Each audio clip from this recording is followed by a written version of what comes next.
All right, so J Aubrey has a new upload on Peter Thiel, the origins of Peter Thiel, and we've talked about Peter Thiel on this channel before. He's a huge donor to, well, he was to Trump 1.0, and then around post 2020, he was a huge donor to JD Vance. He was a large part of the reason that JD Vance is where he is right now. And he is a freak of nature, just a fucking weirdo. So let's watch what Jaubrey has to say, because you would prefer the human race to endure, right? You're hesitating. Yeah, well, yes? I don't know. I would This is a long hesitation. This is a long hesitation. There's so many questions implicit Should in the this. human race survive? Yes. Okay. But wait. There's no but there, Peter. There's no but. There's no but. There's no but. It's flat. No but. Ask less. Like, there's no but there.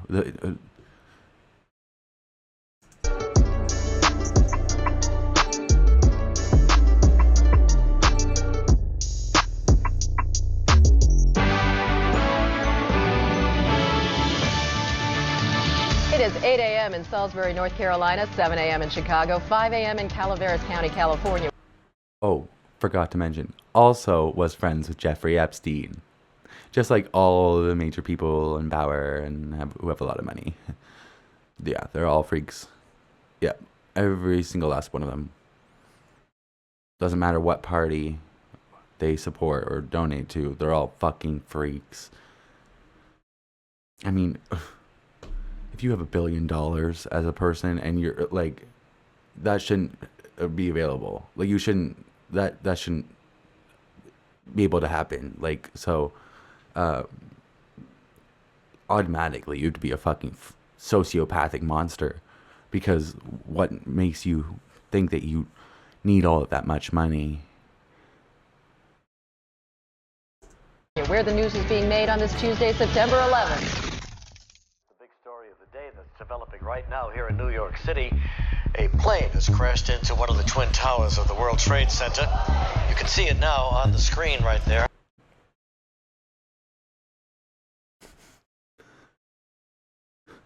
What?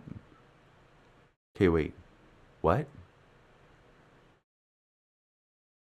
This country is different today, and it's going to be different than it ever was for many years to come. We need to send cruise missiles over there right now and just start bombing the hell out of them. Today.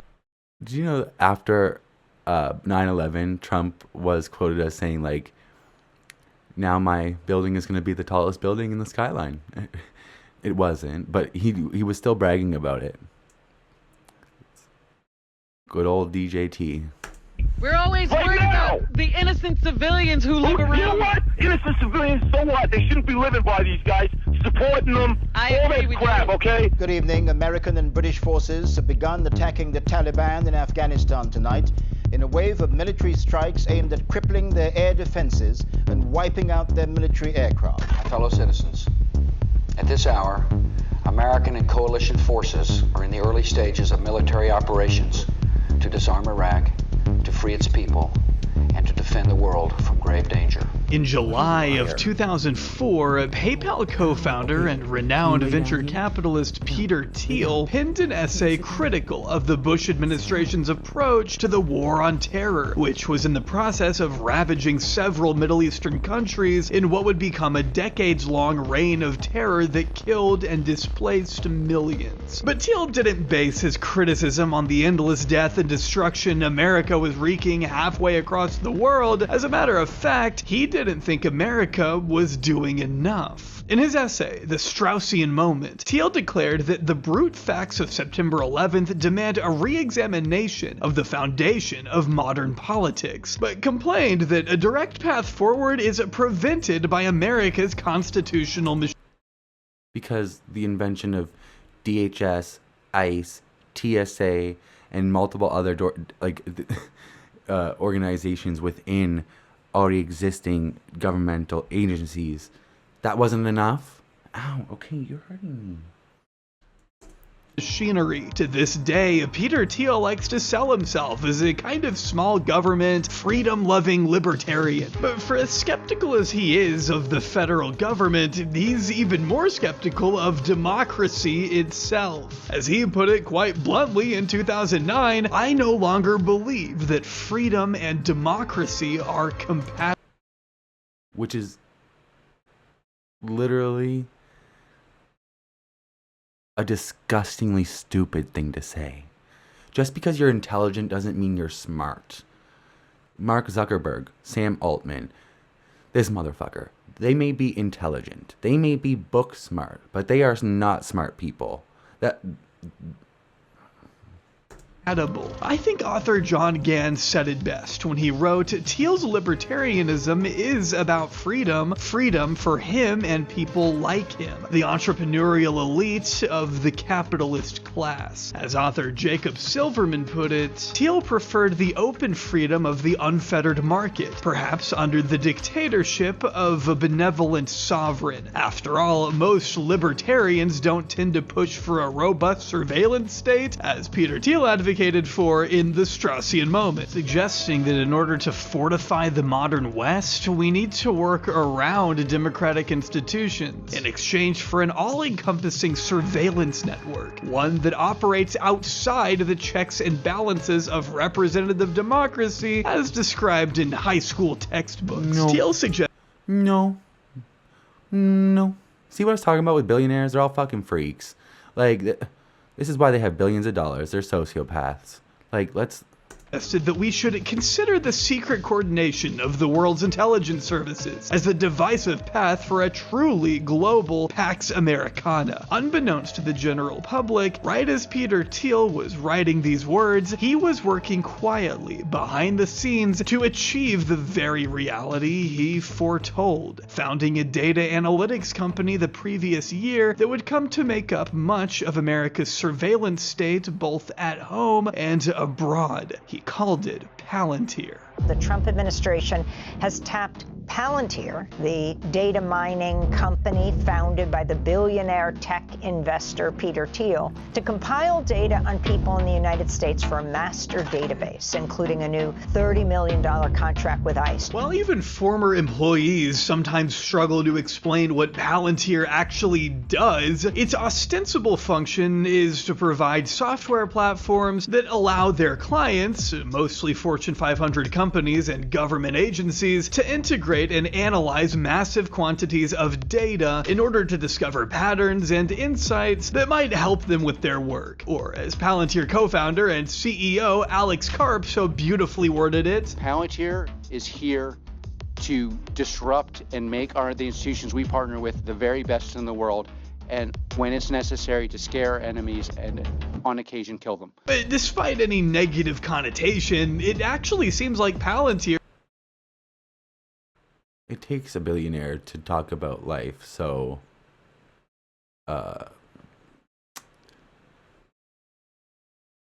freely. Like, taking lives are not that simple. They shouldn't be to people with souls and empathy, you know, hearts. Has no problem being the symbol of Big Brother in America. Thiel himself has said that he'd rather be seen as evil than incompetent, and after all... Bitch, you're both. You're incompetent at acting like a human being. Like, with humanity inside of you. You are a freak. Go somewhere. Incompetence doesn't get you $billion. Mind you, let me point out to you that this man has a $30 million contract with ICE so that he can surveil the public and pick out all the brown people and send their location to ICE so they can kidnap them off the street and send them to a concentration camp or even worse at Sekot. So this motherfucker is clearly anti-immigrant by his actions. Mind you, he is an immigrant. The hypocrisy at the base of this MAGA movement and even a lot of these billionaires knows no bounds. contracts with one of the largest militaries in the world. Maybe that's why, following the liquidation of Osama bin Laden by U.S. Special Forces in 2011, top Palantir... Is it true that he had Kim Kardashian Superstar in his little foxhole? I heard that. Kim Kardashian Superstar. If you don't know what that is, it was... Anyways... Representatives refused to confirm or deny the company's involvement in locating the al-Qaeda leader. As journalist Max Chafkin pointed out in his 2021 biography of Thiel, the contrarian, Karp was careful not to take credit and careful not take credit for bin Laden's death. By presenting itself as an indispensable tool for American intelligence, Palantir quickly grew to be the hottest tech company around. One Business Week article from that time dubbed it the War on Terror's secret weapon. From there, Palantir was able to take the good press it had received for supposedly helping to kill the FBI's most wanted terrorist and parlay it into more tangible gains. Most importantly, it was able to snatch up even more lucrative government contracts. In 2025, an era where the President of the United States seems Oh my God, I hate Pete Hegseth. More than so many different people. Okay. I know. Lay down, please.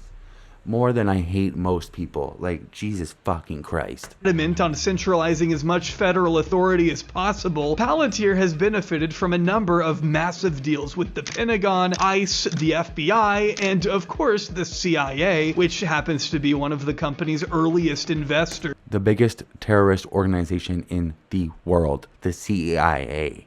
Motherfucker. Those are the real terrorists. The war on terror, they're the terrorists. Fuck the CIA. This past May... And fuck J. Edgar Hoover, that old dead racist fuck. The same month that Palantir received a $795 million contract with the Department of Defense, the president was reported to have given them the green light to compile a master list of personal data on American citizens that can be accessed across the wider federal government. And a few months after that, Palantir landed an additional contract with the U.S. Army for an eye-watering sum of $10 billion. Ever since Donald Trump's win in November, Palantir's stock price has soared, making the company as valuable as it's ever been and allowing Thiel and Karp to get richer than ever. You may not be as familiar with Peter Thiel as you are with... These people cannot behave or look human to save their fucking lives. Ooh. More front-facing billionaires like Elon Musk or Mark Zuckerberg, but make no mistake. We need trigger warnings for these people because they're not Karp human. To get richer than ever. You may not be as familiar with... He definitely looks like... Have you ever seen T2 or Terminator 2? The guy who like goes through the bars? That dude, but like even more robotic. Or like more alien. I don't know. Peter Thiel as you are with more front-facing billionaires like Elon Musk or Mark Zuckerberg, but make no mistake. Mark Zuckerberg looks like a beached fish. Like he's gross. Thiel is every bit as influential, especially after he was able to successfully lobby the president to take on J. Is there not a single person that can do a makeup around him? Well, look, there's JD. He can do makeup. Vance as his number 2, a man Chafkin describes as an extension of Thiel himself. With Vance being the heir apparent to the MAGA empire and just one heartbeat away from becoming the most powerful man on earth, Thiel has successfully managed to infiltrate the highest rungs of American authority, making him every bit the shadowy power broker he wants us to think he is. Make no mistake, we are very much living in a world created by and for Peter Thiel and his unfathomably rich band of colleagues. Which is why I think it's more important than ever to take a closer look at him and his numerous projects. How did an unelected, awkward German immigrant manage to influence... Emphasis on unelected, because this motherfucker is unelectable. All of these billionaires are unelectable because he has absolutely no humanity in him. There's not a modicum of likability or humanity or like charisma. This motherfucker is devoid of any of that. He is a sociopath, in my opinion.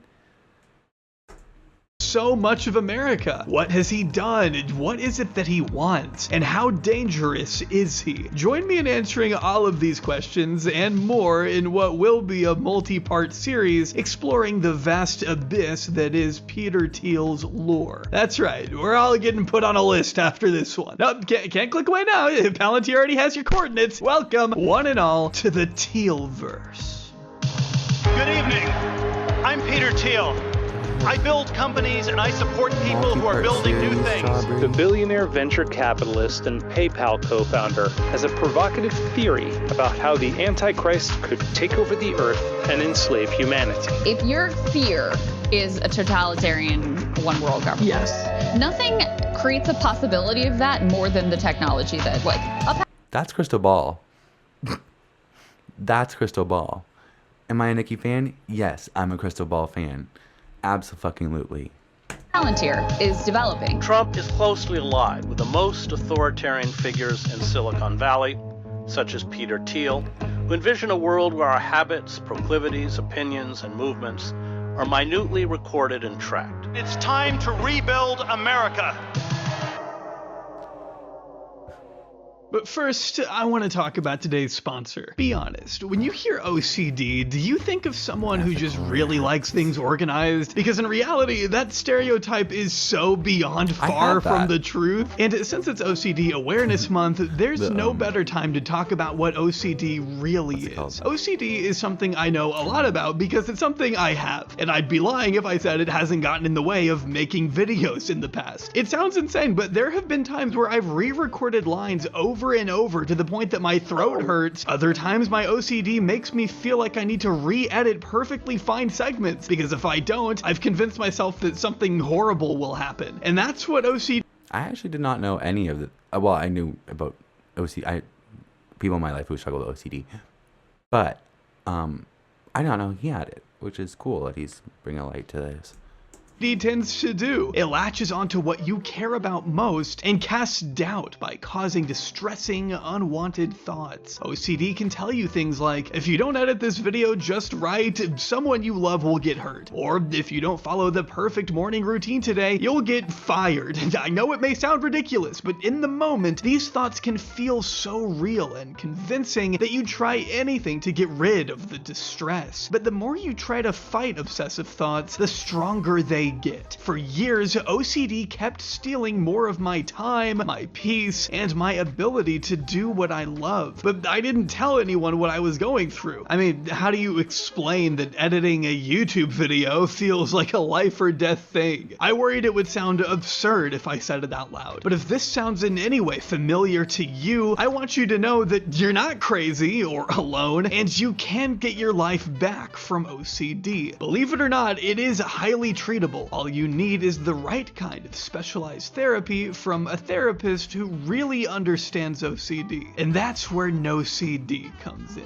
NoCD is the world's leading provider of OCD treatment. All of their licensed therapists are trained in exposure and response prevention, or ERP therapy, the most effective treatment for OCD. Therapy with NoCD is 100% virtual, covered by insurance for about 138 million Americans, and includes support between sessions so you never have to face OCD alone. ERP is what gave me my freedom back. It's the reason I can think clearly and pursue my creativity without spiraling over every single decision. If you think you might be struggling with OCD, I sincerely hope you'll reach out for help and see what therapy can do for you. To learn more, you can visit nocd.com and book a free call today with their team. That's nocd.com.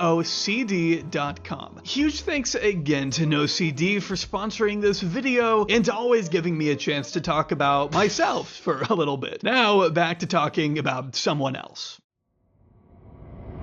Peter Thiel was born on October 11th, 1967 in Hesse, West Germany, but he didn't stay there long. The Thiel family immigrated to the States in 1968, settling down in the neighborhood in... I have nothing against German people who live in Germany, born and raised there. The ones who leave and go to places like the States, formerly Argentina, places like that, South Africa, where he's about to say that he grew up.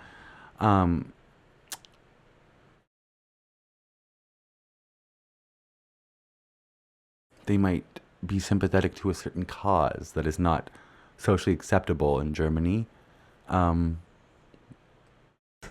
Cleveland at the height of the civil rights movement. Sure enough, they ended up moving again, this time to a country that was somehow even further behind in dealing with its racial disparities, apartheid South Africa. Yeah, we should really look into whatever South African lab these billionaire tech freaks are seemingly coming from. While the native population of black South Africans were denied voting rights, political representation, and were forced to attend inferior schools, among other injustices, Peter Thiel would benefit from the best education that Southwest Africa had to offer, a country that would later declare its independence as Namibia. Meanwhile, his father Klaus Thiel found work at a uranium mine where, as The Guardian reported, black laborers were paid just enough to survive, living conditions were dire, and the work was dangerous. White managers, on the other hand, lived a lifestyle of neo-colonial luxury with... That's called slavery. Like, can we be like, let's be real. I'm not commenting that towards J Aubrey, but like, that's slavery, bro. Come on. Fuck South Africa. I mean, I'm sure they've advanced, but like, the servants at the ready. Max Chafkin goes into further detail, writing that white managers, like the Thiels, had access to a brand new medical and dental center and membership in the company country club. Black laborers, including some with families, lived in a dorm in a work camp near the mine and did not have access to the medical facilities provided to whites. Walking off the job was a criminal offense, and workers who failed to carry their ID card into the mine were routinely thrown in jail for the day. A report published after the end of apartheid by the Namibia Support Committee, a pro-independence group, described conditions at the mine in grim terms, including an account of a contract laborer on the construction project that Project Klaus's company was helping to oversee, who said workers had not been told they were building a uranium mine and were thus unaware of the risks of radiation. The only clue had been that white employees would hand out wages from behind glass, seemingly trying to avoid contamination themselves. The report mentioned workers dying like flies in 1976 while the mine was under construction. A piece from The Guardian notes that at the nearby town where a young Peter Thiel attended a German language school, glorification of Nazism was common and widespread. Back then, it was hardly unusual for German settlers. Right. Like I said, sympathetic to a certain cause. I use sympathetic because for a reason. Nazi sympathizers, or former Nazis, as I allocated to with Argentina. Ugh. Gross. Oh, brother, this guy stinks. To still celebrate the birthday of Adolf Hitler, with some residents even being known to greet each other with a Nazi salute and a hearty tribute to their fallen leader. According to a New York Times report from... Have you no shame? Have you no shame? Bring back shame. Bring back shame in a big way, because what the fuck? 1976, the same time Peter Thiel happened to be living there. He looks the exact same, just with more wrinkles. After returning for another short year in Cleveland, the Thiels relocated yet again, this time to Foster City, California. In school, Peter wasn't very popular. One classmate said that he and others found him to be inscrutable, distant, and haughty. He was hard to get a read on, essentially, and his small stature, combined with what the other kids identified as feminine mannerisms, made him a prime target for bullies. He's a fag. He is indeed a fag who, is also authoritarian right wing, and he thinks that the knives won't be turned on him ever, which is stupid. I mean, if you look at the history of Russia, oligarchs started falling off buildings when shit went to the wayside with Putin. So, I feel like there's a building with your name on it, Peter, and your time is coming. I don't want that because I'm a pacifist at heart, but at the same time, you are one of the biggest traitors to your own community that I have ever come across. And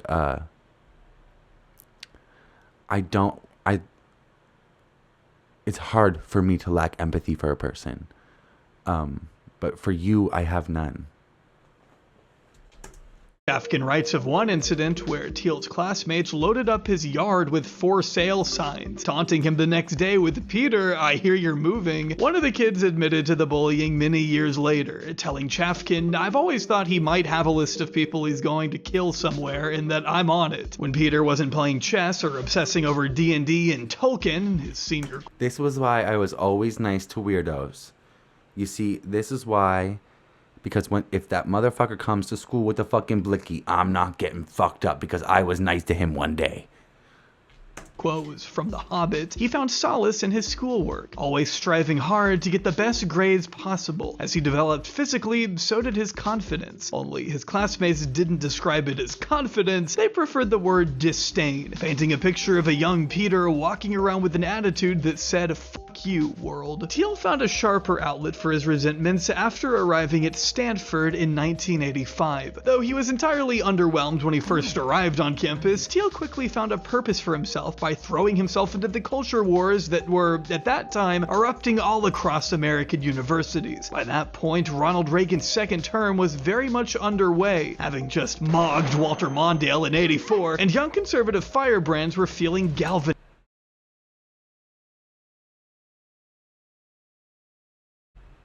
I was going to say the worst president in United States history, but... Well, honestly... If it weren't for this motherfucker from hell, Trump wouldn't even be half. He wouldn't even know what to do. He's just taking the playbook from this dude and that other motherfucker that is an asshole that I don't know the name of because fuck that dude. Peter Thiel and others who felt victimized by the peace and love liberalism of the 60s and 70s were eager to fight back against an influx of He felt victimized? Conservative white people will choose the most random fucking things to feel victimized by. The liberal peace movement was one that was fighting for equality that him as a gay man would benefit from. So the victimization is completely delusional. He's just a fucking freak of nature sociopath. And he doesn't like when other people are happy or loving or have peace. Multiculturalism and political correctness they felt to be poisoning Western society, especially on college campuses. What I'm getting at is that there have pretty much always been people whining about campus wokeness or whatever. As Malcolm Harris notes in his sweeping history of Silicon Valley, Palo Alto, during the late 70s and 80s, the new campus right was going to fight fire with fire, matching what they saw as the left's minoritarian tactics at the national level with their own minoritarian tactics at the university level, where conservatives have felt mistreated since the schools started letting other people in. It was essentially a reaction to the gains made. Other people in?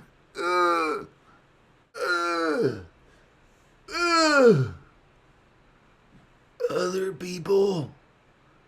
What? Rather?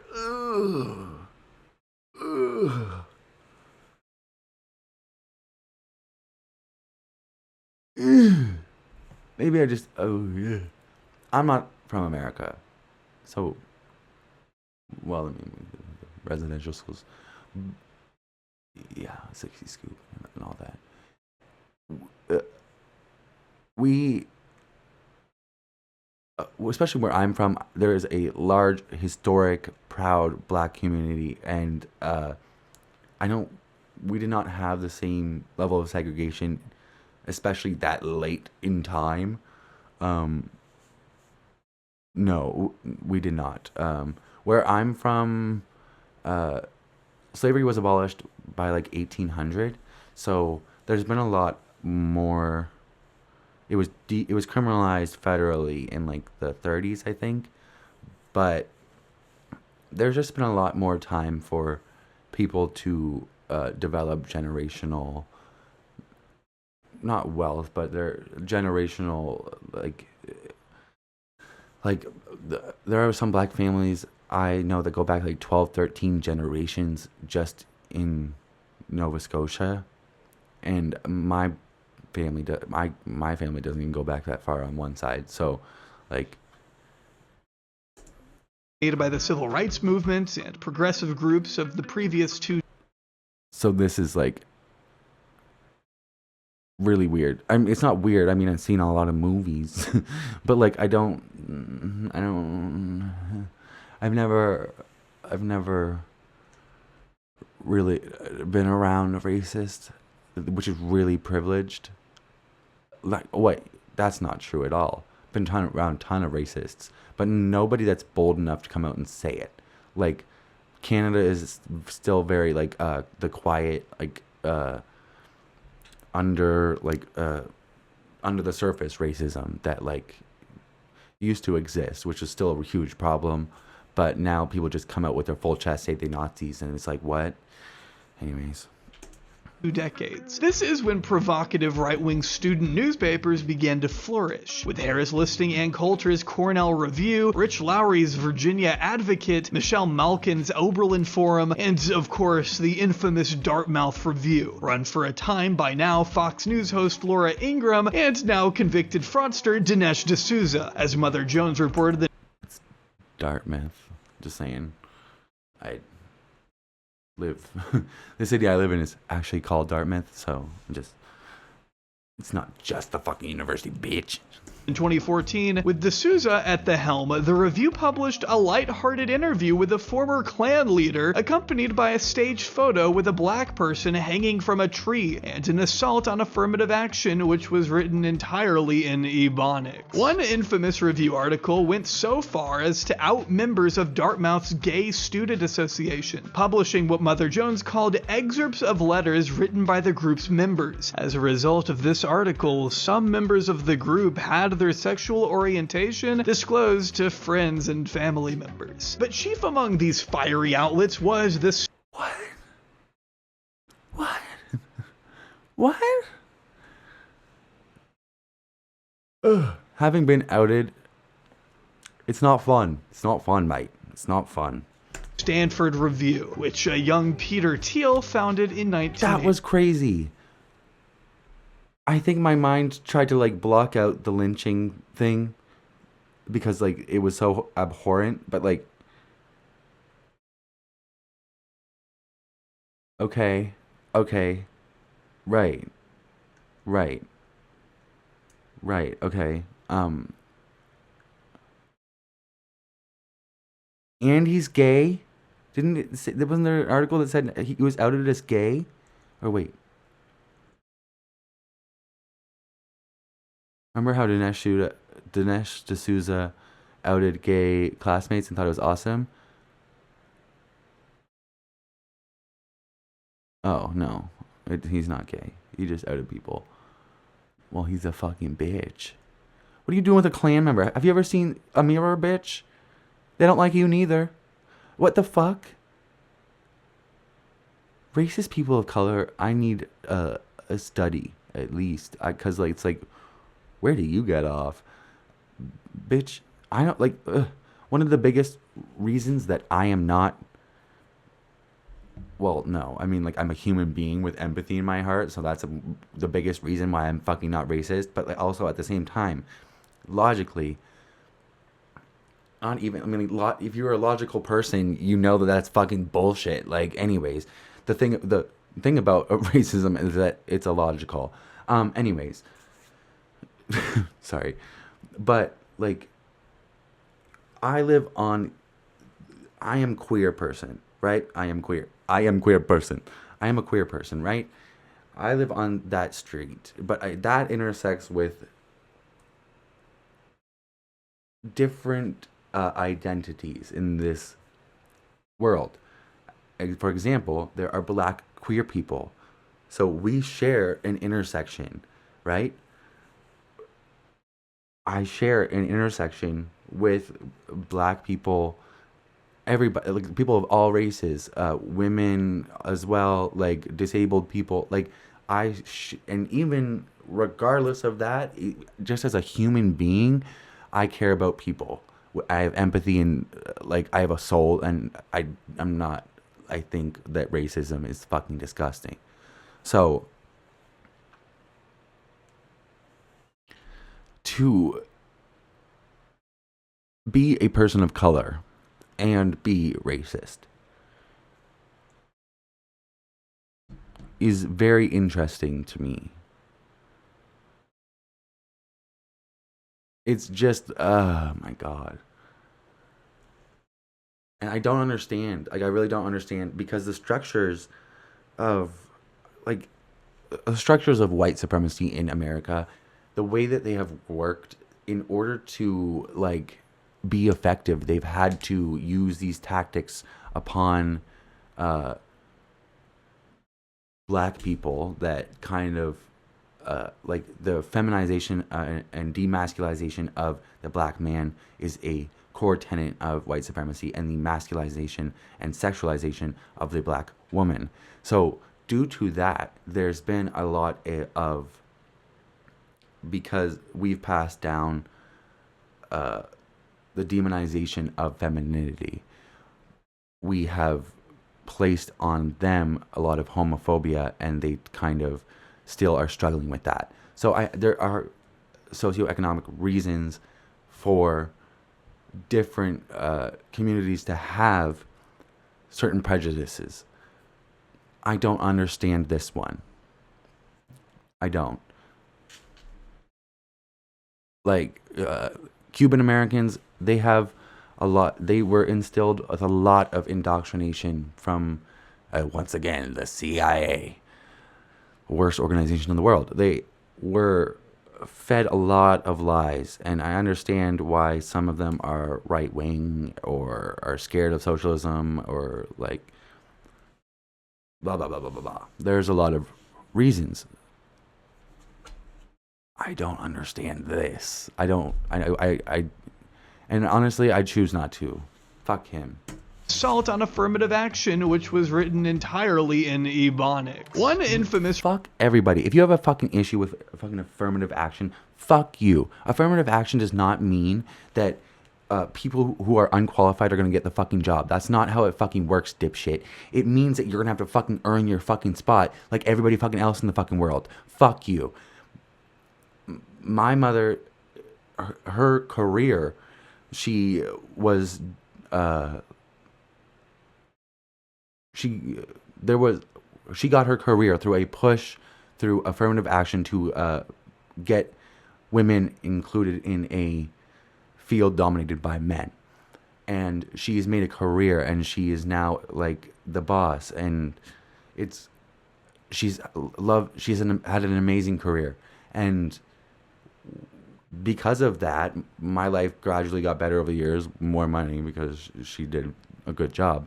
But we were able to live a great life because of that career. And I will always be grateful and a huge defender of affirmative action and DEI, because 9 times out of 10, the people that are getting hired through affirmative action are more fucking qualified than you will ever be, you stupid man.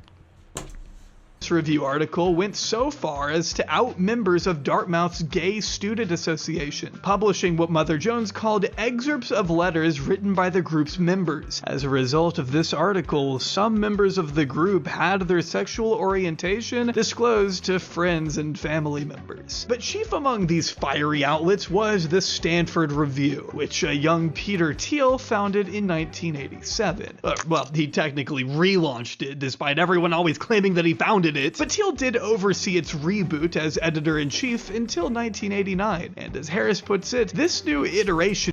I just can't get my mind across these people. I don't understand. And then... and I'm like, oh, sociopathy, right. was far more vicious than in the years before Thiel. The second review was more like the Dartmouth version, he said, shocking the newly left campus. It was essentially a megaphone for Peter Thiel to rail against liberalism and defend the Western canon from attempts to diversify it, and ringing the alarm bell about alleged feminist overreach, as put by Sam Dean of the LA Times. It was also where Thiel would forge lifelong friendships.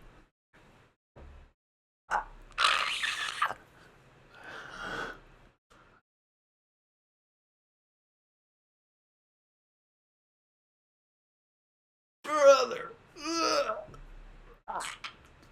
I hate men so much. I hate men. Oh my god. Is that whore in the fucking front? Is she in this fucking anti-feminist group? There's nothing I hate more than a man. Wait. That's true. The second thing I hate after a man is a woman who cucks herself to men. Pick me, Rue. Pick me, Rue. Pick me. What a fucking bitch. With many of those he hired to work at the Review going on to join his companies later on down the line. Future VC David Sachs was one of the men who not only some of their Nepo friends. Right. Went on to work with Thiel at PayPal, but also bears responsibility for a piece in the Stanford Review titled The Rape Issue, which I think you can imagine was a horrifying look into the mind of one of Peter Thiel's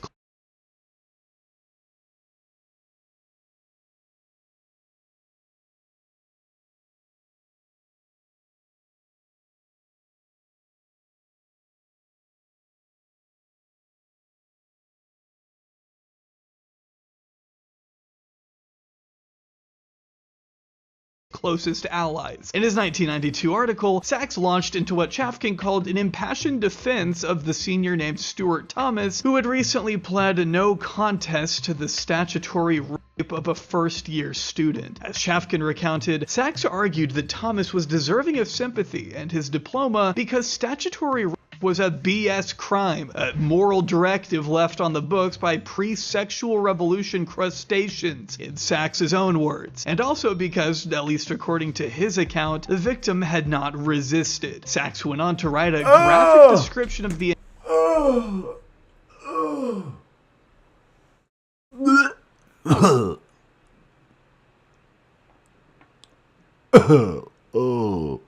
gross, dude. No. We might have to pack it up. Oh, no.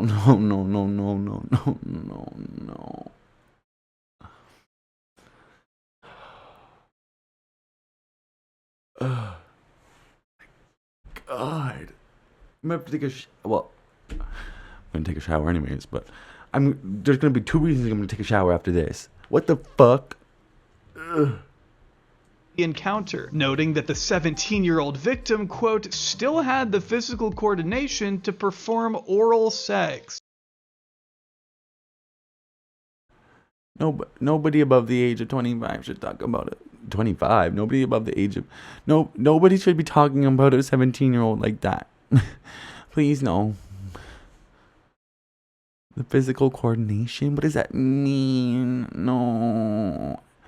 You cannot use 17-year-old victim and physical coordination to perform oral sex in the same, statement, sir. No.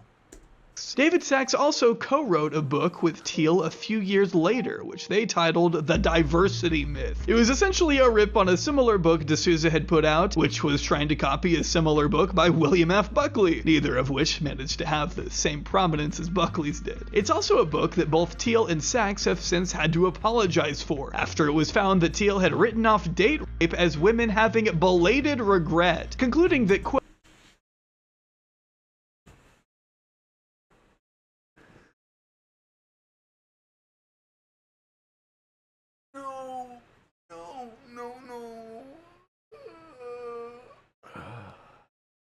No.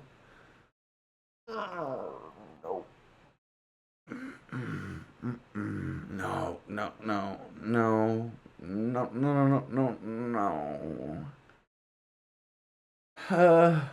My God. Okay. This is important because this motherfucker is like running the country. No, he's not. But like Stephen Miller, that Nazi fuck, is running the country. I want to fucking kill him. I don't want to kill him. Oh my God. What? Sorry. Anyways, that Nazi fuck. He's the worst things you could be as a man. Short and bald. And a motherfucking asshole. So, you know those short, bald men that make it... Like, they make it... everything about them has been dictated by the fact that they are so fucking insecure about the fact that they're short and bald. Ugh. And even if he isn't short... He is. He has to be short. He has short energy.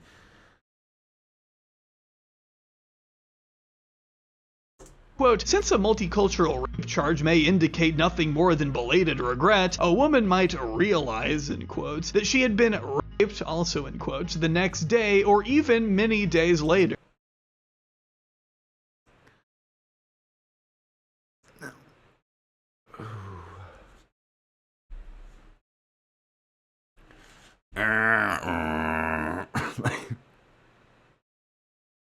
Brother, this guy stinks. Whoa. Okay. This is not funny, and I don't mean to be laughing. What he's saying is absolutely, I don't know why I turned into Sean Connery there. It's absolutely, like, egregious, and, I don't know how to act when I'm uncomfortable, so I just laugh. Ask the people who sat next to me at the last funeral I was at. Actually, that's not true, because all of my cousins are the same type of that, and they put us all next to each other, and they were all that, and I had to be like, stop. It was bad. There was not a lot of people at that funeral. Under these circumstances, it is unclear who should be held responsible. If the alcohol made both of them do it, then why should the woman's consent be obviated any more than the man's? Why is all blame placed on the man?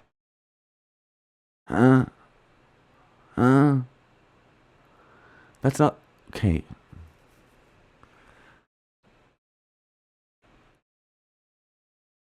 How do you argue with stupid? I think that's like the main... That's like... How do you argue with stupid? That's like the... That should be Mega's fucking tagline. Because they're challenging that question every single fucking day. If they were both drunk, it's not date rape, you dipshit. Duh!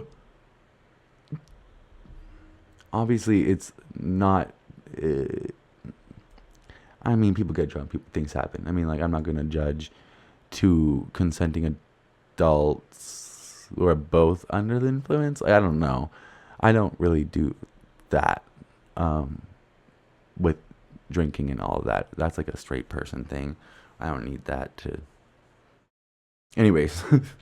And he asked, before adding, the purpose of the rape crisis movement seems as much about vilifying men as about raising awareness. Maybe now is a good time to note that Peter Thiel later... Because who's doing the rape, Peter? Who's doing the raping? Who is doing the raping, Peter? You freak of fucking nature? Who's doing the fucking raping? Fuck you. Donated $1.25 million to Donald Trump in 2016, immediately after the infamous Access Hollywood tape came out, becoming the first man in the tech world to throw his support behind the scorned candidate in true contrarian fashion. As the title would imply, the diversity myth also attacked diversity itself. Thiel and Sachs insisting that, quote, real diversity requires a diversity of ideas, not simply a bunch of like-minded activists pacifists who resemble the bar scene from Star Wars, and that, quote, as paradoxical as it may seem, the extreme focus on racism has become the source of acrimony, as multiculturalists charge whites with more evanescent and intangible forms of racism, such as Just because you say long words doesn't mean that you're, like, a good thought leader or you're an intellectual. You're just a fucking racist piece of shit. You sound like just an elitist trailer park person. Trailer park. White trash trailer park bitch. Like, with a mega hat and fucking... Oh my god. And a beer gut falling out of your fucking stomach. Oh my god. Mind you, J.D. Vance was a hillbilly with a beer gut fucking hanging out of fucking stomach with a MAGA hat. Well, not a MAGA hat on. He did not like Trump until this motherfucker came and, I don't know, sucked JD's dick and gave him a whole bunch of fucking money. He made it rain and JD shook his ass for this motherfucking fool. A Nazi. Racism or unconscious racism. As a result, the awareness... This is so stupid. Charge whites with more FNS is an intangible forms of...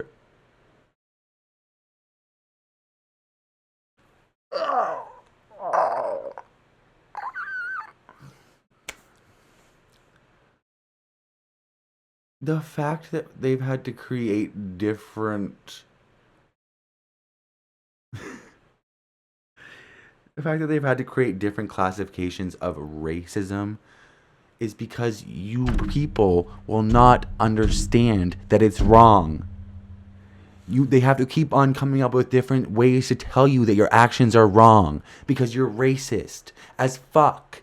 Like, it's at the core of your being. So you don't even notice it when you're doing it. You're just a racist motherfucker. Like, you are a piece of fucking shit. You are unconsciously racist. You are a benefactor of institutional racism. And...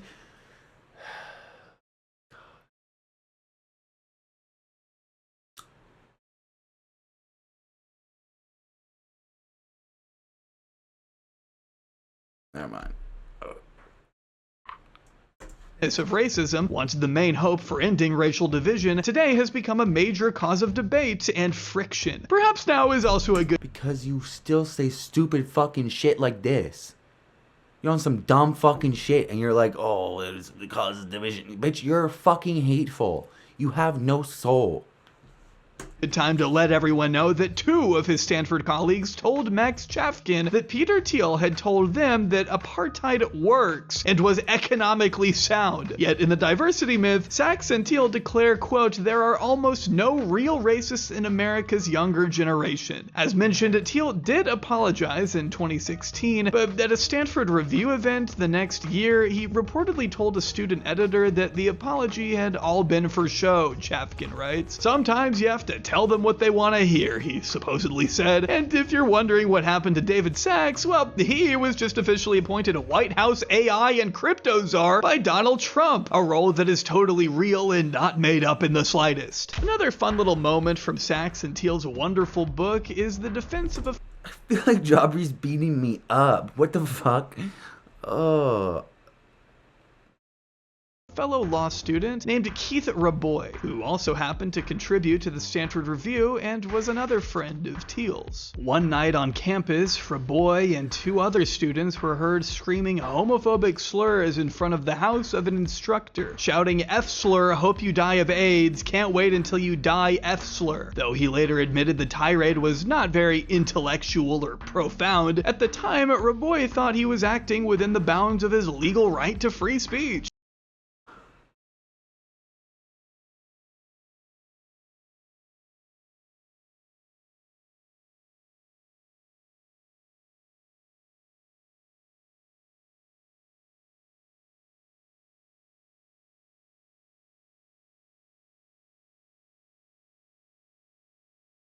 Doubling down to a campus newspaper, he defended his words to the Stanford Daily as completely permissible and not hate speech because they weren't aimed at any person in particular. Instead, they were, quote, mostly about F slurs being bad in general, later adding that he didn't, quote, necessarily hate homosexuals. You can't dispel the fact that it wasn't hate speech by using more hate speech, you fucking freak.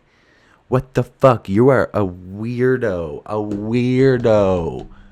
Weird. You're a fucking weirdo. Ew. Ew. You're fucking weird. You're fucking weird. Terribly bad. He also noted in the same letter that gay people still shouldn't be school teachers, so there's that too, I guess. As for Thiel, he was happy to defend his friend in the diversity myth, writing that Raboy's demonstration, quote, directly challenged one of the most fundamental taboos. To suggest a correlation between homosexual acts and AIDS implies that one of the multiculturalists' favorite lifestyles is more prone to contracting the disease, and that not all lifestyles are equally desirable. Raboy didn't face any tangible pushback from the university, outside of a statement condemning contracting the disease.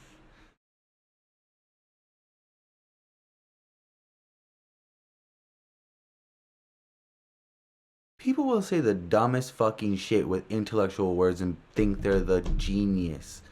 What the fuck? Directly challenged his demonstration.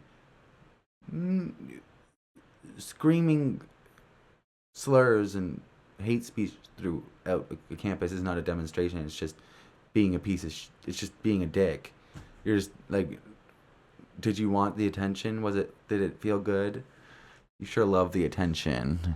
Oy. To suggest a correlation between homosexual acts.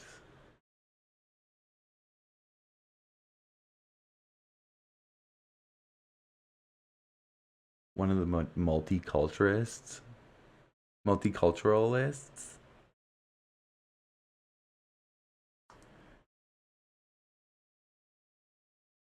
You know when you can just like feel somebody's tone through the page? You know. Favorite lifestyles, right? My favorite lifestyles is more prone to contracting the disease, and that's not all.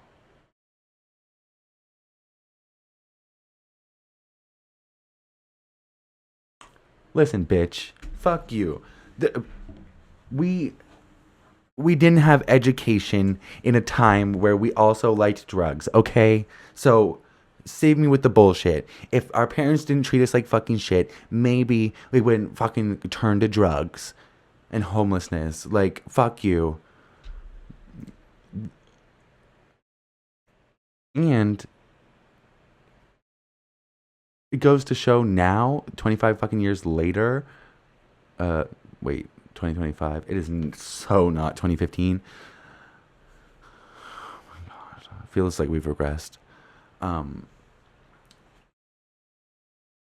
So more straight people have HIV right now than gay people because we educated ourselves and we actually learned from straight people trying to kill us, like Reagan doing nothing. And that not all lifestyles are equally desirable. Raboy didn't face any. Who made that? That's building the sand with like the orange. It looks like a tangible pushback from the university. Outside of a statement condemning him, he was ostracized by his peers, which is why he ended up finishing out the rest of his college career at Harvard. So sad. It's also worth noting that Raboy, following his stint at PayPal, was forced to leave his job at the company Square in 2013 after being accused of sexual harassment by a male employee. Since 1980.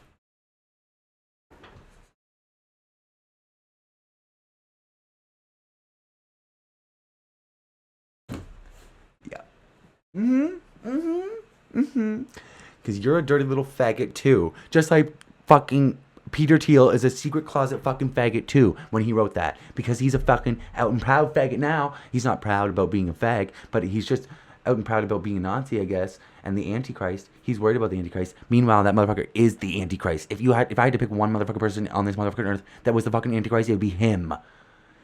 Ugh. 87 when Thiel... If there's somebody's warning you about the Antichrist, they're trying to bring it. He should not be talking about the Antichrist. This motherfucker has never touched the Bible. He would burst into flames. He is the Antichrist. I'm being hyperbolic, but at the same time, like, he is. Took over, the Stanford Review had been virulent about their homophobia, according to at least one former student. Review columnists were known to blame the so-called self-hating fags are the worst kind. Look at all the fucking fags in the fucking... I made a whole video about it.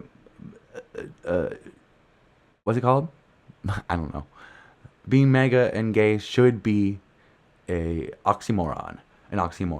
Yeah, there's a whole bunch of fags in the fucking MAGA regime. It's fucking stupid. Like, I don't get it. Well, I get it. They hate themselves. And they're pick-me's. And they think the knives won't be turned on them because they're white. I don't know. They choose their whiteness over their queerness. Which is like, ew. Ew. Ew.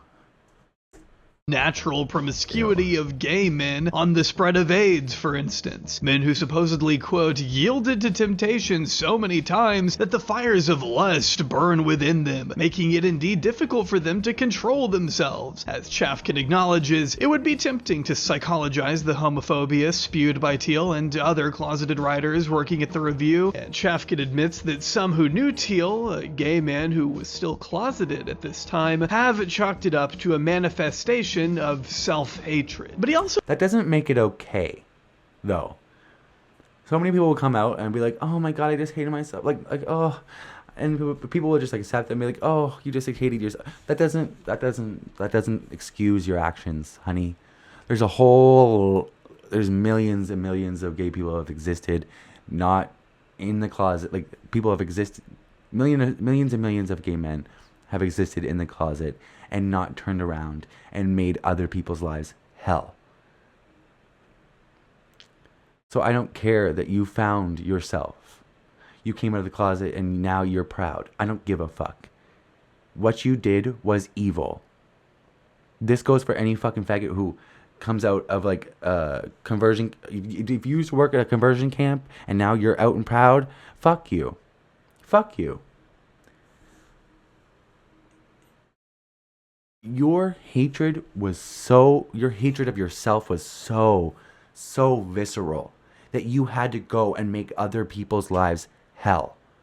That is not something that I can accept in a person, that you were able to do that. I don't give a fuck. And yes, I know what I'm talking about, because my father is somebody who he didn't talk to me for a year after I came out.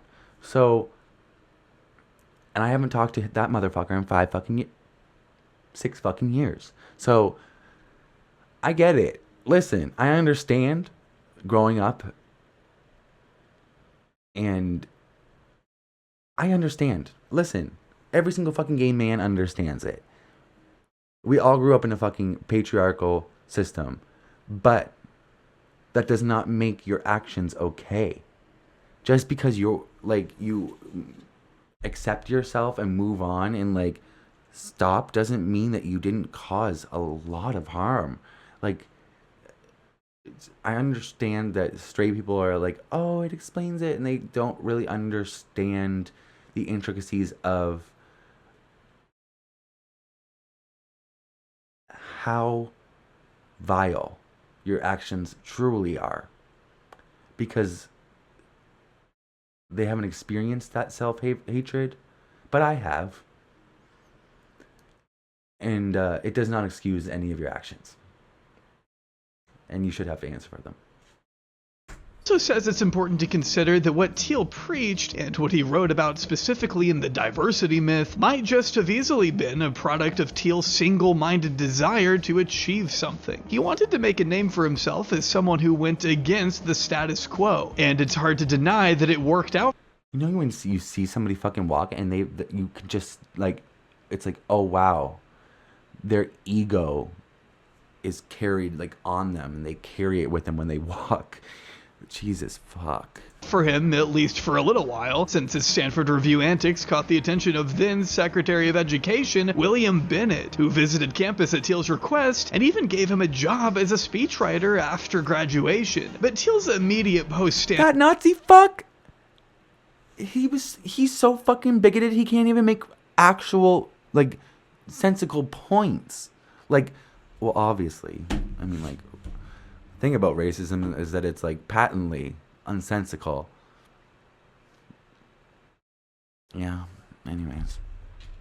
Stanford years were tough. He applied to clerk for 2 Supreme Court justices, who both turned him down, and eventually ended up at the prestigious Sullivan and Cromwell law firm in New York, which he found incredibly dull and unfulfilling. Experiencing what he later called a quarter-life crisis, Peter returned to California, which turned out to be the most lucrative spot in America for ambitious, cutthroat contrarians without any moral scruples. Arriving just in time for the dot-com boom in 1996, Peter Thiel's life was about to change forever, and as a result, so did the world.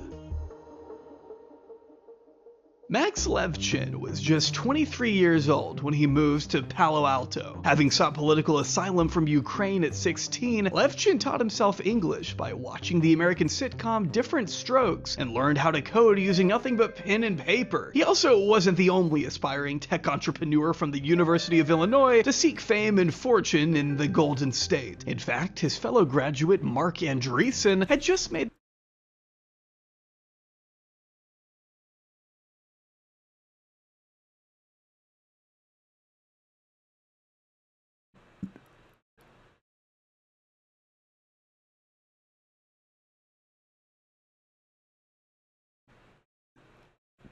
that man's head is an egg.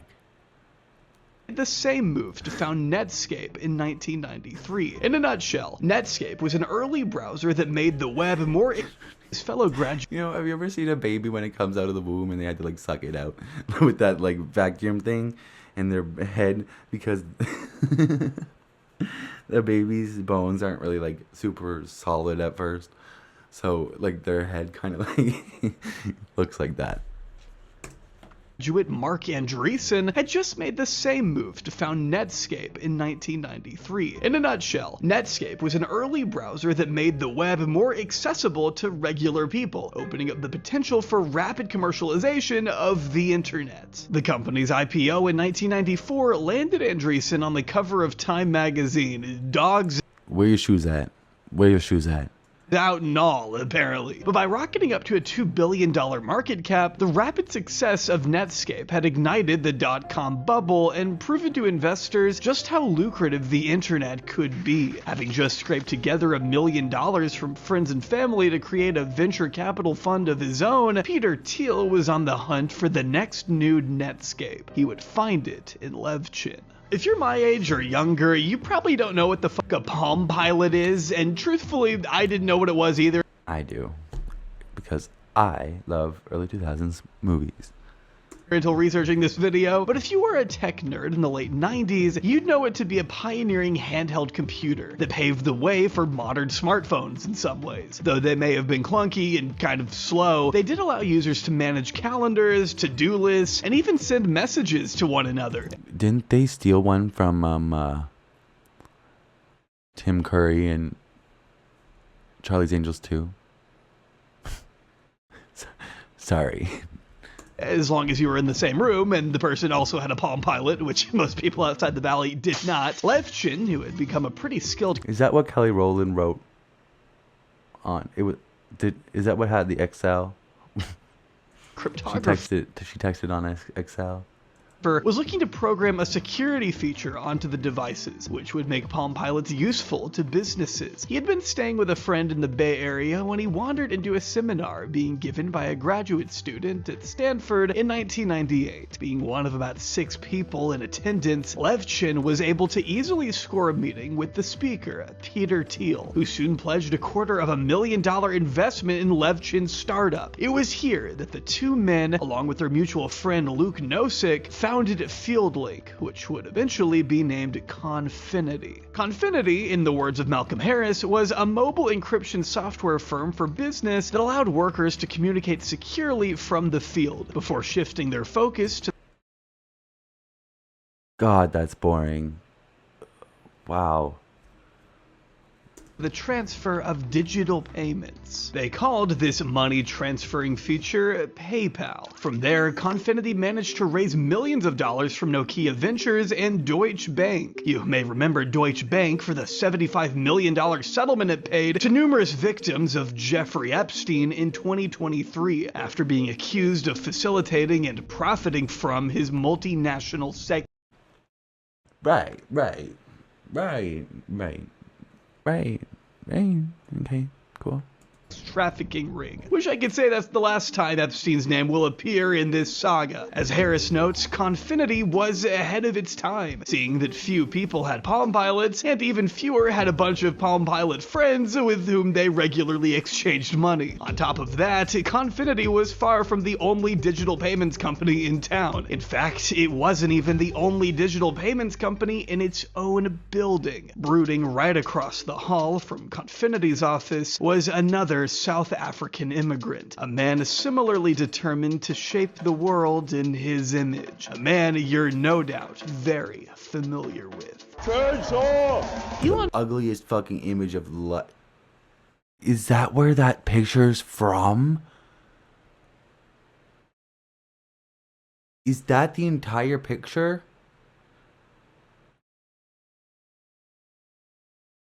I've seen the one on the right. Okay. I've seen the one on the right, but it's always been cropped. Oh my God. What surgery has Elon not had? Elon Musk there's rumors of he even got his ding-a-ling done, which I don't understand. I don't know.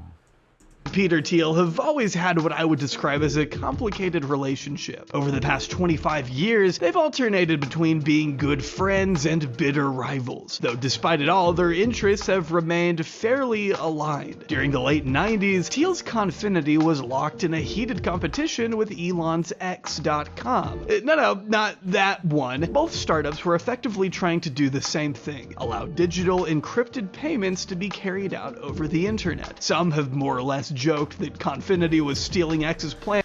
This is so stupid. I've never understood these like money apps. Like they only exist in America. Like we all just use e-transfer, Interac e-transfer.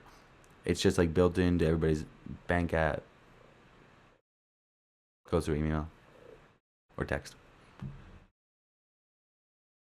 I don't know. That's not a Canadian thing, right? Like, y'all got that down there in, like, Australia and shit. I don't fucking know.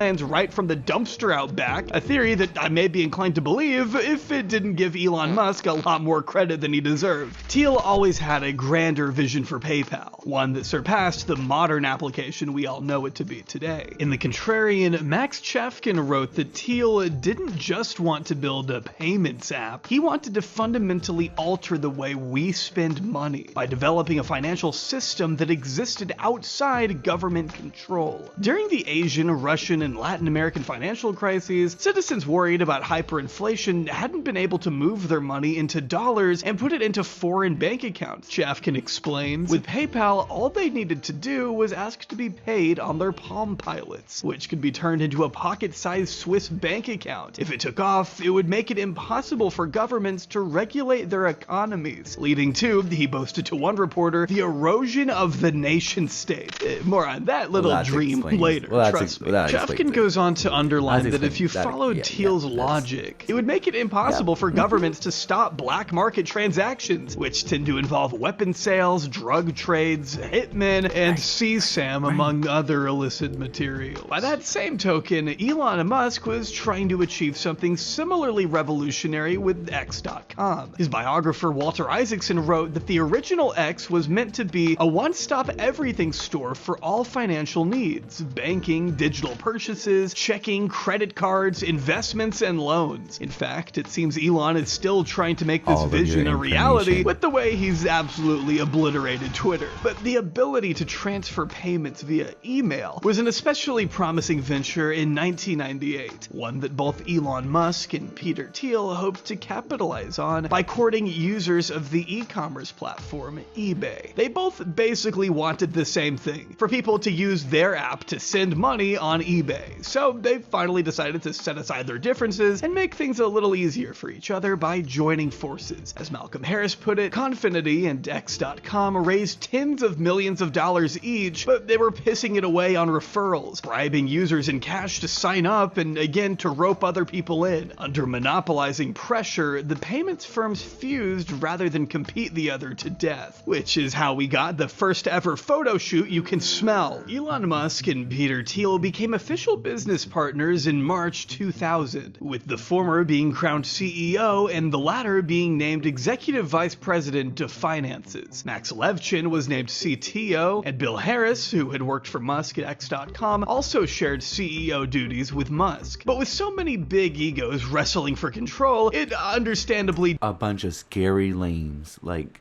ooh. Didn't take long for relations to strain. Elon's personality as a brash, domineering jackass didn't bode well with a guy like Thiel, who sure wasn't exactly known for his warmth and goodwill, but hardly tolerated what he saw as Elon's carelessness. Their rift was exemplified in March of 2000, when the soon-to-be Tesla CEO was taking Thiel on a ride in his $1 million, 627 horsepower McLaren F1. So what can this thing do? Thiel was reported to have asked him. "Watch this," replied Elon, who slammed his foot on the gas pedal and immediately lost control of the car, spinning out into a busy Silicon Valley road before hitting an embankment, launching into the air, and crashing back down onto the pavement, at least according to the dramatic account written in Jimmy Soni's History of PayPal, The Founders. As reported by the New York Post, glass shattered, tires burst, and the vehicle suspension snapped, according to Chefkin. As the two men were walking away from the charred wreckage, God tried. Failed that day. Musk turned to Thiel and explained that he had always seen these young, rich tech guys buying supercars and getting into accidents, but that he never thought it would happen to him, so of course he hadn't bothered to get insurance. You know, a very Elon thing to do. It's good to know that he's always been this virally irresponsible, I guess. As Elon himself confessed to Sony many years later, "I didn't really know how to drive the car." But just like that, two of the world's most powerful men could have had their lives violently cut short before most of the general public ever. You own a car by that man. You get what you get. I mean, damn. Knew their name. Didn't even know how to drive the car. Instead, they came out of the wreck unscathed, even if the McLaren was totaled, as perhaps. Yeah, because they're Terminators sent from the future and they fucking made it goo. Elon's very first masterful gambit, having happened just after the merger though. Chefkin reports this as the incident that caused Thiel to start looking at Musk differently. The experience shook Thiel, who began to see Musk as reckless, he wrote. But to some degree, the feelings of animosity must have been mutual. According to one source who knew both of them, Musk thinks Thiel is a sociopath, and Thiel thinks Musk is a fraud and a braggart, which both are true, actually. All three of those statements are true, but they might both be sociopaths. Takes one to know one, Elon.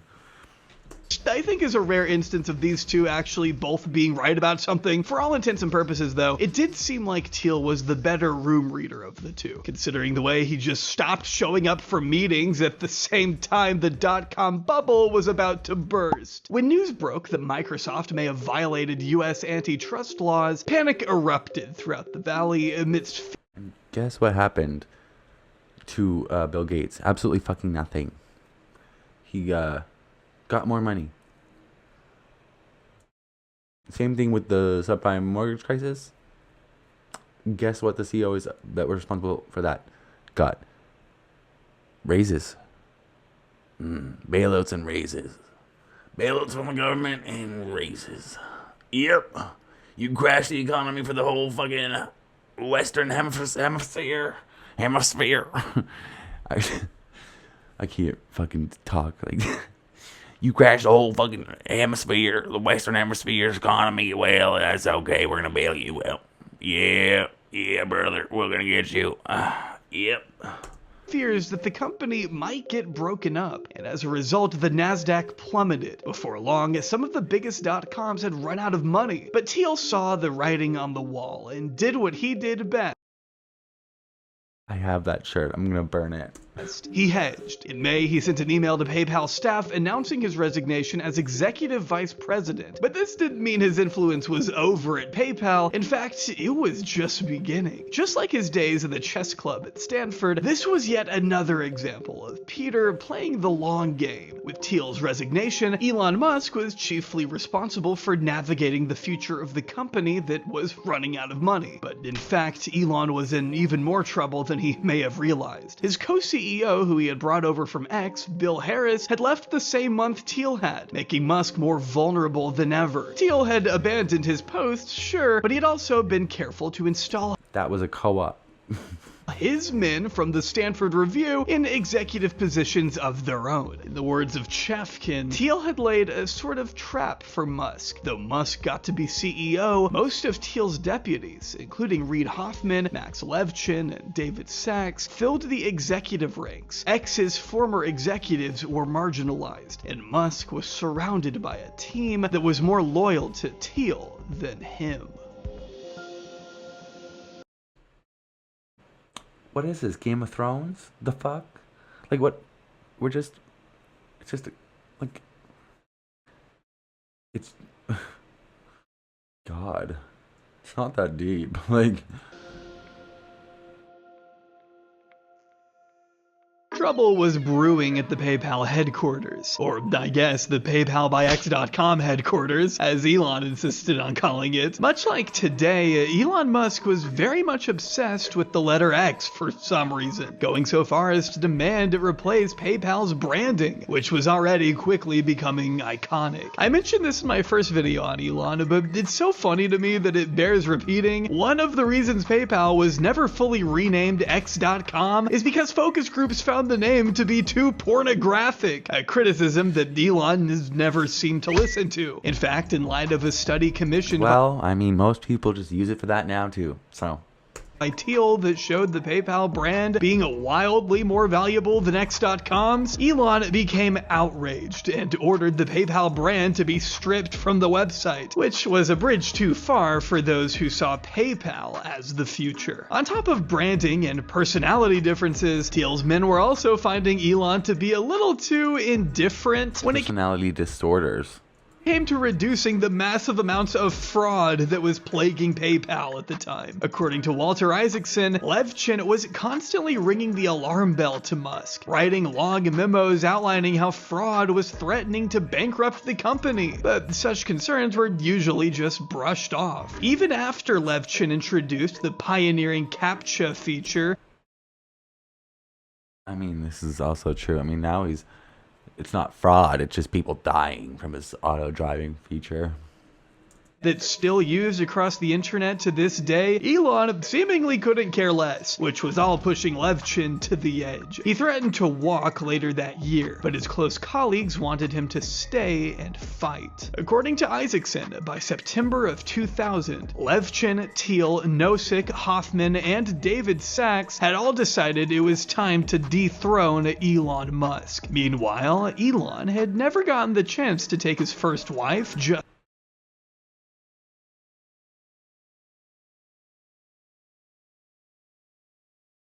How old is she? Because he looks at least 30 years older. Justine on their honeymoon when they first got married in January because he was too busy with work. Seeing an opportunity to attend the Olympics in Australia, the couple decided September would finally be the month they pulled the trigger. Unfortunately for Elon, though, Peter Thiel was about to pull a trigger of his own. Elon's company merged with another company. Yeah. It became PayPal. Right. He was running the company.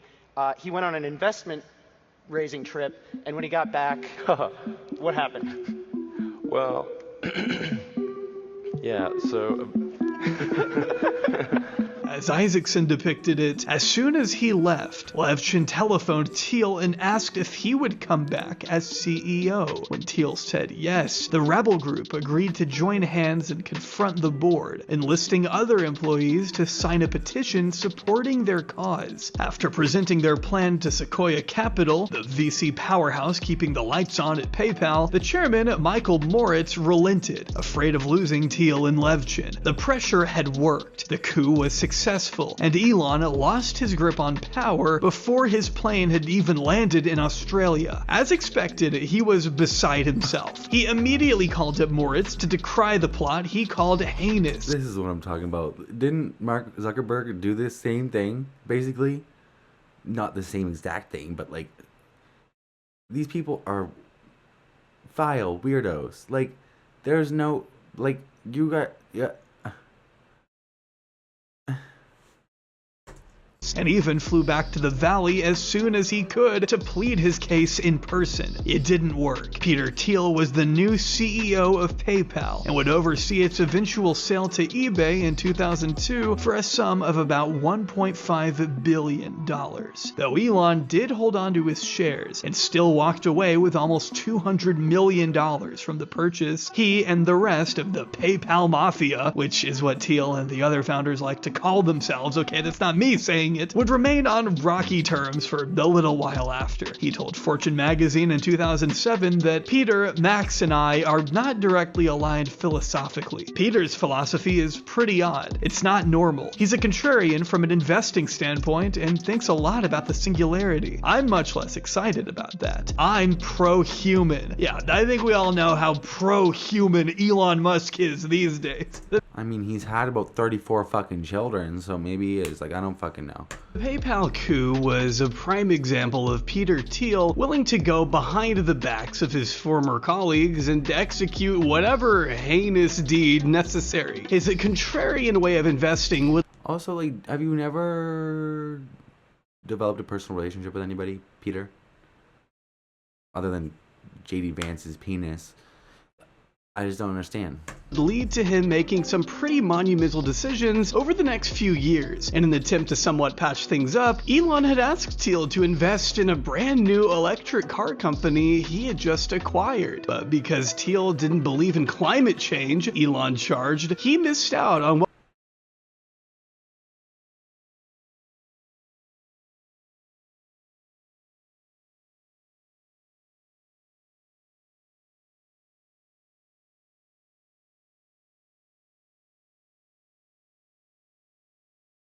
the dumbest people are billionaires.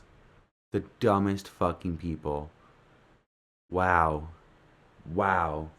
what would later become a $1 trillion company. But he didn't miss out on SpaceX. In fact, Thiel sunk over $20 million into Elon's NASA competitor when they needed the money the most. Their rockets had been exploding a lot in 2008, bringing them to the verge of bankruptcy before Thiel offered a lifeline. He was also instrumental in the success of another little company run by a weird little guy out of a dorm in Harvard. Inspired by an earlier project of his that ranked the hotness of fellow students, Mark Zuckerberg would officially launch Facebook in early 2004, with Peter Thiel being one of the first investors to recognize its potential. His investment of $500,000 wound up making him a billionaire.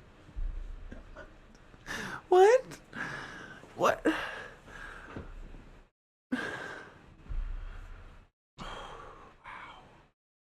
Bet you was a breeding ground for racism, too. Ugh. Following the company's IPO in 2012. But there's one Peter Thiel venture that we have yet to explore. You're an investor in AI. You're deeply invested in Palantir, in military technology, in technologies of surveillance, in technologies of warfare, and so on, right? And it just seems to me that when you tell me a story about the Antichrist coming to power and using the fear of technological change to sort of impose order on the world, I feel like that Antichrist would maybe be using the tools that that you were building, right? In the midst of designing mechanisms to combat fraud and cyber attacks, PayPal was able to build an internal security application that helped employees analyze suspicious transactions, per Business Insider. After the attacks of September 11th, Thiel wondered how this pattern recognition software could be used to detect future terror attacks before they happened. Lucky for him, Congress and the Bush administration. This guy stinks.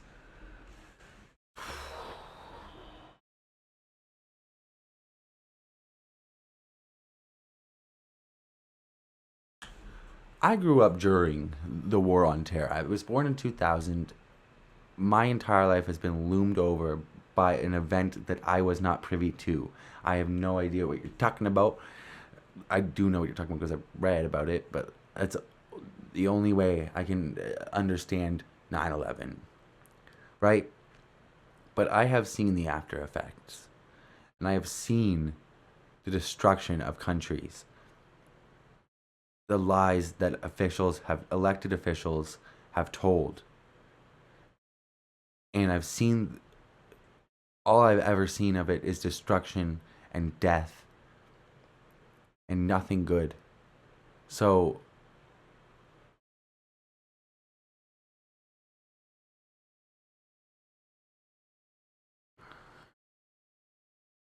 it's all just a bunch of fucking bullshit to me. And in my personal opinion,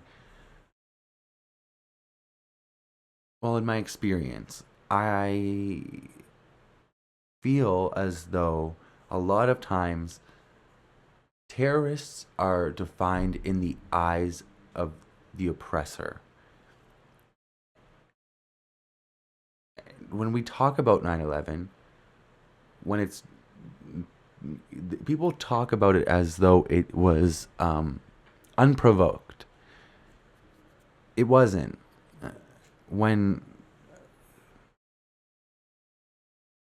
If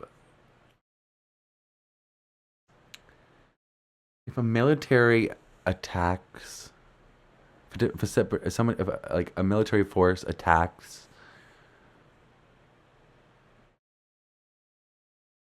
America, will call it terrorism. When America attacks, it's called a military strike.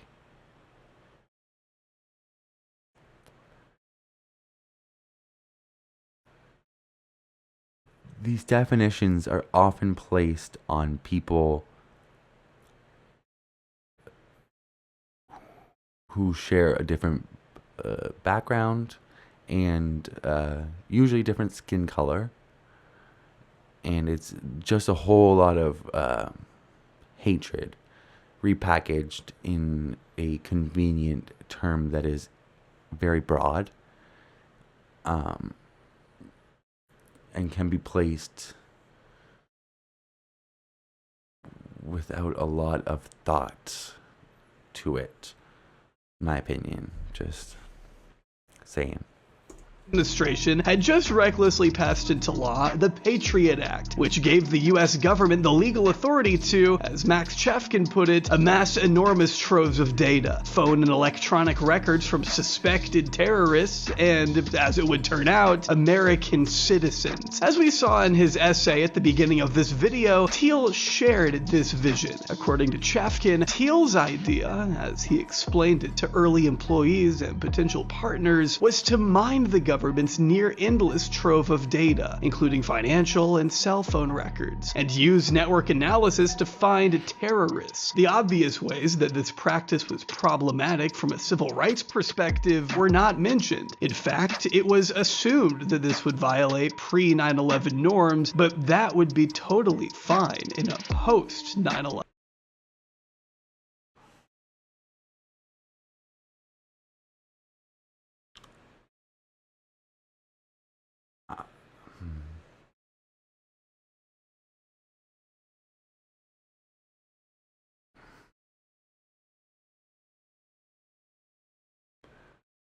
I'm just trying to be careful with my words here. I really, on most of the time, I don't care, but I don't like.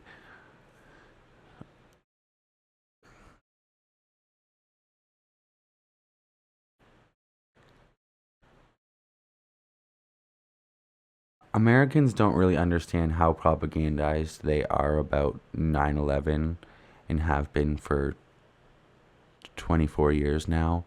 I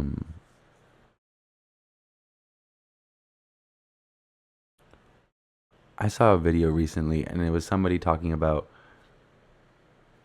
I think it was Jubilee, or I don't even know, but it was a hijabi, and she was talking about how she would like feel uncomfortable when the 9/11 subject was brought up, would come up every year, and I was like, my jaw dropped, because or the 9/11 unit or whatever, because you went through a unit every year talking about one singular day.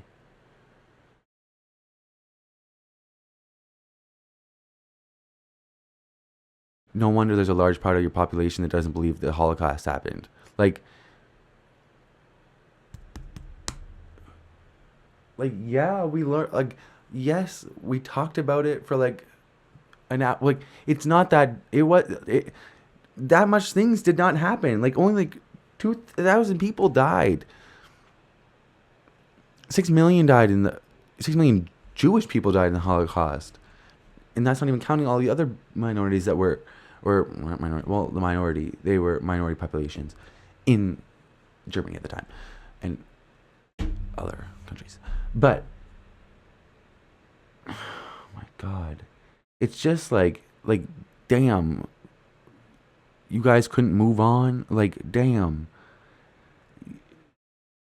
you have to understand that, like, that's not that normal, especially in a country that has school shootings every other day. That is not that normal. That is propaganda. It should not be that big of a deal. Because in terms of all of the other wars that America has participated in, and all of the atrocities, war crimes, and death they have contributed to, you should not be taking the one time you got attacked by another military force group as that big of a deal. You have a lot of history. There's a lot of world history. Even like, oh my God.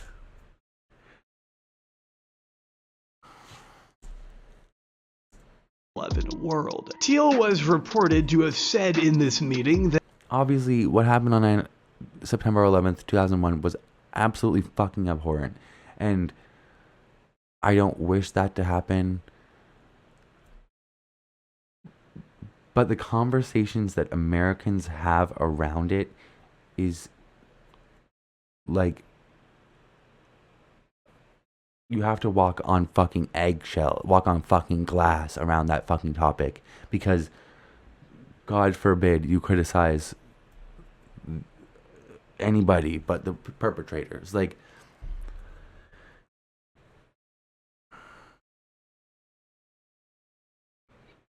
there were reasons that America was attacked, and I don't believe that you guys are taught those reasons, but you destabilize countries all over the fucking world, plunder them for their natural resources, and then say that you helped them. That is the, like, MO of America on a foreign policy level. And the one time I can think of in my head that, like, somebody actually fought back, you guys turned it into, like, this, like, flashpoint moment. It changed every fucking thing. Like, it's just fucking insane. It's not like, oh my God, I'm gonna get in trouble. That there's all this information about people, and we want to know it. In episode 2, we'll be taking a deep dive into the history, the goals, and the future of Palantir, the company that would bring Thiel's desire to know information about people to new heights. We'll talk about its co-founder, Alexander Karp, and we'll see how Peter Thiel managed to pulverize one of his biggest critics. We'll discuss his interest in seasteading, escaping the nation state, and even avoiding death itself, in a continuation of the weird and terrifying reality of the Thielverse. And I'm sorry to say that this is just the beginning. Trust me, I wanted to fit this all into one vid, but if we want to talk even a little bit about the details, then we're gonna need multiple parts. So stay tuned, buy the books I mentioned, and buckle the hell up, because trust me, we will be covering much more until I become the first YouTuber to be targeted by a Palantir sent drone, I guess. Alright, I don't know if I'll react to the rest of them. I was just kind of interested in, like, the origins of him. But like, a lot of this stuff was kind of like hard to get through. Some of it was boring as shit, like the details. But like a lot of it was hard to hear, hard to get through. But it's important to like, we need to like pay attention to these things, because this motherfucker is fully responsible for a lot of what's going on right now. And do not get up there, please. No, thank you. And it's important to see what the other side is saying, what they're about, because this is a billionaire who funded the president and the vice president to the point where a disgusting amount. And yeah, we just need to pay attention. Everybody needs to fucking start paying attention, because this shit is crazy, and these people should not be able to exist openly in society like this, that they have been able to get away with, just being so abhorrently, disgustingly racist, homophobic, misogynistic, disgusting. Like, what a piece of shit. They're all like, fucking hell. All right. You have a good night.